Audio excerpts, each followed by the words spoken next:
Very pleased with the practice today. Guys were excited to be out here. I don't know if it's the victory or the weather or it's guys were excited to be on a football team practicing today, and we consequently got better. And we need that energy throughout the rest of our season if we're going to make it a successful season. We've got a tall order going up to Seattle to play University of Washington, so it will be a no pun intended, a dogfight, and it will. We've got to be ready for that. So I'm looking forward to the challenge. Can you talk about personally what it's like for you to go to Washington?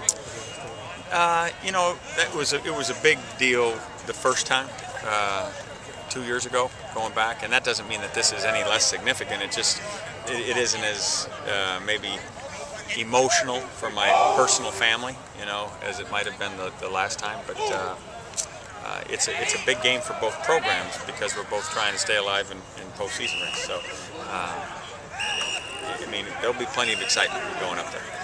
What's Locker give them that maybe the other guy won't, that you guys have to be? Well, Jake has, you know, a boatload of experience, you know, and has been in these kind of games and has been successful. So, and Keith obviously is a very talented guy. You can see that in the brief amount of time he's been in games, and I know that they're excited about his future as well. So, but both are mobile guys, so I don't see a real difference in how we approach defending their offense. Eddie's just resting a foot, you know, a slight ankle sprain, just trying to get him well. I don't know if he'll practice here the next couple of days, just trying to rest him up a little bit. Yeah, he'll be ready to go for sure on Sunday. Larimore, he's going to see the doctors tonight, and we'll see exactly where he is.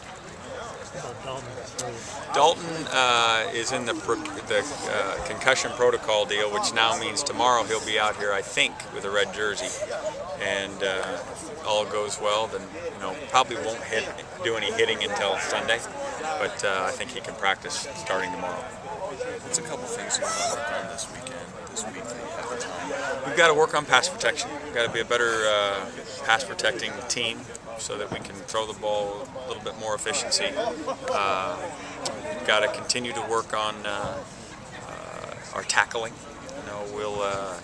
It was much improved, but that was because we focused on it a little bit last week. We don't want to lose that. There are a number of things that we can oil up, and obviously, we're still neophytes with respect to the pistol offense, so we're going to try to keep working at that. Darius Bell seemed to get a ton of reps towards the end of practice. Yeah, he doesn't have a lot of experience, so we got some luxury of extra reps. We want to, make sure that we give him as much experience as we can should we need him. It's nothing about Richard, right? Health-wise? No, Richard's fine. How spirited the practice was. Did you kind of manipulate that a little, or did that come from them today? It really honestly came from them. They were excited to be out here, and we were having fun, and I did not want to curtail it. I wanted it to be that. Football's supposed to be fun. It's a hard game to practice, but when you get that kind of energy, you want to capitalize on it. So, and as I told them at the end of practice, if we have anything less than that kind of enthusiasm from here on out, we're cheating ourselves, because this is a fun game, and they do like each other. And obviously, winning for the first time in a while it makes everybody feel a little bit better, but we have a chance to really improve if we bring that kind of energy every day. Did you see a difference in Malcolm Jones in this last game? I saw that he was moving the pile again, and fun to see. I think Malcolm is a non-complainer. I think he never says anything, but I don't know that he was totally healthy. I think he was kind of nursing an ankle back to health, and I think you can kind of see a little more bounce in his step right now. You did a much better job containing the quarterback in the running game against Oregon State. Right. What changed, and does that give you a little more? Well, a little more focus, in terms of when you get home, getting the guy down. Both Zumwalt and Keem and Westgate all had sacks. All of them got him down. It wasn't. They weren't the second guy there. They were the first guy there in all those cases, and got him down. So that's key as we go forward. Can you talk about Locke, the importance of Locke has been?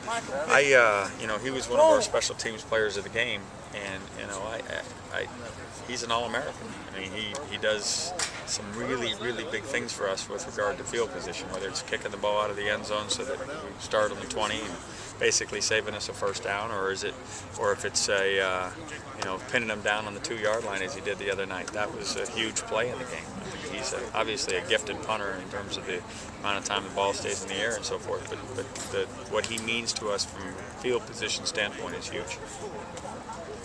Coach, did you get a chance to look at your future schedule? So this came out on Friday. I did. I looked at that. Yeah. Our schedule remains really a little bit unchanged because the home and away games were as they would have been, with the exception of Washington State. We get Washington State at home again in this deal. Not playing Oregon and Washington. You can look at both sides of the coin of that, I guess.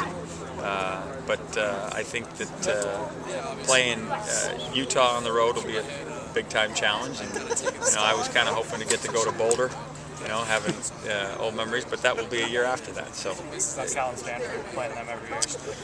That's what the conference decided to do. I'm along for the ride. We'll play them every time they're on the schedule.